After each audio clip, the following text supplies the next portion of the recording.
اعوذ باللہ من الشیطان الرجیم بسم اللہ الرحمن الرحیم سورۃ آل عمران آیا 61۔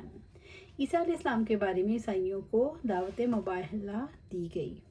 فَمَنْ حَاجَّكَ فِيهِ مِنْ بَعْدِ مَا جَاءَكَ مِنَ الْعِلْمِ، پھر جو آپ سے اس میں جھگڑا کرے اس کے بعد جو علم سے آپ کے پاس آ گیا، یعنی اگر آپ سے کوئی جھگڑا کرتا ہے، عیسیٰ علیہ السلام کو ان کے مقام سے بڑھا کر مقام ربوبیت پر لاتا ہے، تو جب آپ اللہ صلی اللہ علیہ وسلم نے یقینی علم و اطلاع کے ساتھ واضح کر دیا کہ عیسیٰ علیہ السلام اللہ کے بندے اور رسول ہیں، تو ثابت ہو جاتا ہے ایسی یقینی علم کو نہ ماننے والا عناد میں مبتلا ہے۔ فَقُلْ تَعَالُوا نَدْعُ أَبْنَاءَنَا وَأَبْنَاءَكُمْ وَنِسَاءَنَا وَنِسَاءَكُمْ وَأَنفُسَنَا وَأَنفُسَكُمْ ثُمَّ نَبْتَهِلْ فَنَجْعَلْ لَعْنَتَ اللَّهِ عَلَى الْكَاذِبِينَ، تو آپ کہہ دو تم آؤ ہم اپنے بیٹوں کو اور تمہارے بیٹوں کو بلائیں، اور اپنی عورتوں اور تمہاری عورتوں کو، اور اپنے آپ کو اور تمہیں بھی بلائیں، ہم گڑ گڑا کر دعا کریں پر ہم جھوٹوں پر اللہ کی لعنت بھیجیں۔ اس آیت میں مباہلہ کا طریقہ اختیار کرنے کا حکم ہے۔ اگر دو گروہوں کے درمیان دلیل سے بات کو نہ مانا جائے تو آخری چیلنج مباہلہ کے ذریعے دیا جاتا ہے تاکہ فیصلہ ہو جائے۔ امام احمد نے ابن عباس کا قول نقل کیا کہ آپ صلی اللہ علیہ وسلم کے ساتھ مباہلہ کی نیت کرنے والے ایسے قرض گزرتے تو لوٹنے کے بعد نہ تو انہیں اپنا مال ملتا اور نہ ہی اہل و عیال۔ سورۃ آل عمران آیا 62۔ اِنَّ هَٰذَا لَهُوَ الْقَصَصُ الْحَقُّ، بلا شبہ یہ یقیناً سچا بیان ہے۔ عیسیٰ علیہ السلام کے بارے میں یقیناً یہ سچا بیان ہے۔ وہ کلمۃ اللہ ہیں جسے مریم علیہ السلام کی طرف القاء کیا گیا، اور اس کی جانب سے روح اور اللہ کے بندے اور اس کے رسول ہیں۔ وَمَا مِنْ إِلَٰهٍ إِلَّا اللَّهُ، اور اللہ تعالیٰ کے سوا کوئی معبود نہیں، اللہ کے سوا کسی کی عبادت درست نہیں اور کوئی اس کا استحقاق نہیں رکھتا، اللہ کے سوا کوئی معبود نہیں، اور اس کا ہم سے یہ تقاضا ہے کہ ہم اللہ کو اپنا واحد رب مانیں، صرف اسی کی غلامی اختیار کریں، صرف اللہ کی بندگی اور اطاعت کریں، صرف اللہ سے تمام ہدایت اخذ کریں اور اللہ کے سوا کسی اور سے ہدایت نہ لیں۔ وَإِنَّ اللَّهَ لَهُوَ الْعَزِيزُ، اور بلا شبہ اللہ تعالیٰ یقیناً وہی سب پر غالب ہے۔ اللہ تعالیٰ عزیز ہے اور وہ ہر چیز پر غالب ہے، ہر چیز اس کے قبضہ قدرت میں ہے۔ الحکیم، کمال حکمت والا ہے۔ اللہ تعالیٰ الحکیم ہے، وہ حکمت والا ہے، وہ ہر چیز کو صحیح مقام پر رکھتا ہے۔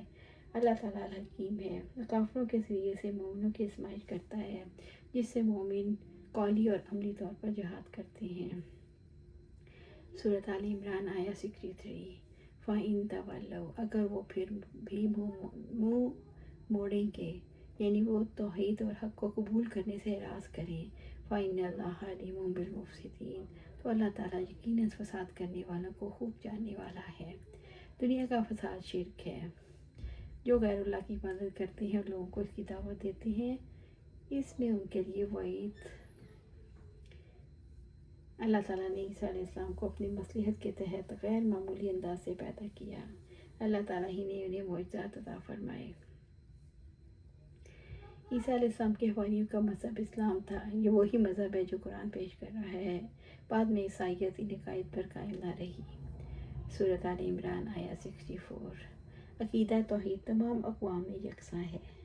یہ خطاب اہل کتاب، یہودیوں اور عیسائیوں اور ان کے نقش قدم پر چلنے والوں سے ہے۔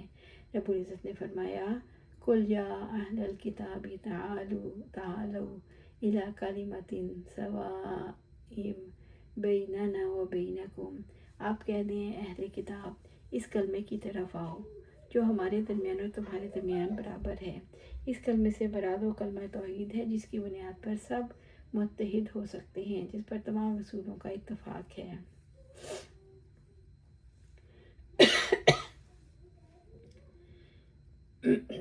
اللہ نعبد الا اللہ ولا نشرک بہ شیئا، یہ کہ ہم اللہ تعالیٰ کے سوا کسی کی عبادت نہ کریں اور اس کے ساتھ کسی کو شریک نہ ٹھہرائیں۔ تمام رسولوں نے بھی یہی دعوت دی۔ وَأَلَّا يَتَّخِذَ بَعْضُنَا بَعْضًا أَرْبَابًا مِن دُونِ اللَّهِ، اور ہم اللہ تعالیٰ کے سوا ایک دوسرے کو بھی رب نہ بنائیں، یعنی صرف اللہ اور اس کے رسول کی اطاعت کریں۔ ہم کسی مخلوق کی بات مان کر خالق کی نافرمانی نہ کریں، کیونکہ یہ کام مخلوق کو خالق کا مقام دینے کے مترادف ہے۔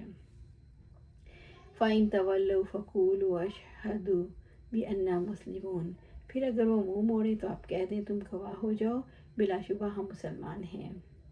جب اہل کتاب یا دوسرے غیر مسلموں کو اس بات کی دعوت دی جائے اور تسلیم کر لیں تو وہ دوسرے مسلمانوں کے برابر ہو جائیں گے۔ ایمان والوں پر جب شبہات وارد ہوں تو ان کے لیے ایمان کی تجدید ضروری ہو جاتی ہے۔ سورۃ آل عمران آیا 65۔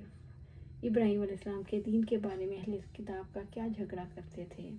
یا اہل کتاب ابن عباس رضی اللہ عنہ سے روایت ہے، انہوں نے فرمایا نجران کے عیسائی اور یہودیوں کے احبار رسول اللہ صلی اللہ علیہ وسلم کے پاس جمع ہوئے اور آپ صلی اللہ علیہ وسلم سے مباحثہ شروع کر دیا۔ احبار نے کہا ابراہیم علیہ السلام یہودی تھے، عیسائیوں نے کہا وہ عیسائی تھے، تو اس پر یہ آیت نازل ہوئی لِمَا تُحَاجُّونَ فِی ابراہیم، تم ابراہیم علیہ السلام کے بارے میں کیوں جھگڑتے ہو؟ ابراہیم علیہ السلام کے بارے میں جھگڑنے کا مطلب یہ ہے کہ یہودی اور عیسائی دونوں دعویٰ کرتے تھے کہ وہ ابراہیم کے دین پر ہیں۔ اہل کتاب ابراہیم علیہ السلام کے بارے میں مجادلہ جھگڑا اس لیے کرتے ہیں تاکہ مسلمانوں کو اپنے دین کے معاملے میں گمراہ کریں۔ ان کے جھگڑے کا مقصد یہ تھا کہ ان کے عقائد میں شبہات پیدا کر دیے جائیں۔ وَمَا أُنزِلَتِ التَّوْرَاةُ وَالْإِنجِيلُ إِلَّا مِن بَعْدِهِ أَفَلَا تَعْقِلُونَ، حالانکہ تورات اور انجیل اس کے بعد ہی نازل کی گئی تو کیا تم سمجھتے نہیں؟ ابراہیم علیہ السلام تورات اور انجیل کے نازل ہونے سے پہلے گزرے ہیں، کیسے ممکن ہے کہ وہ یہودی یا عیسائی ہوں؟ یہ دعویٰ عقل کے خلاف ہے، کیا تم سمجھتے نہیں؟ اللہ تعالیٰ نے یہود اور عیسائیوں کے جھگڑے کا فیصلہ یہ کہہ کر دیا کہ اس بات میں کیوں بحث کرتے ہو جس کا تمہارے پاس کچھ علم نہیں۔ ابراہیم علیہ السلام نہ تو یہودی تھے، نہ عیسائی، نہ مشرک، بلکہ یکسو مسلمان۔ ابراہیم علیہ السلام سے نسبت کا سب سے زیادہ حق تو ان کو پہنچتا ہے جنہوں نے ان کی پیروی کی۔ نبی صلی اللہ علیہ وسلم اور ان کے ماننے والے اس نسبت کے زیادہ حقدار ہیں۔ اللہ سبحانہ تعالیٰ سے دعا ہے وہ قرآن سنت پر عمل کرنے کی توفیق دے، اس پر جمع دے اور جنت الفردوس کے اعلیٰ مقام پر اپنے پاس گھر عطا فرمائے۔ آمین یا رب العالمین۔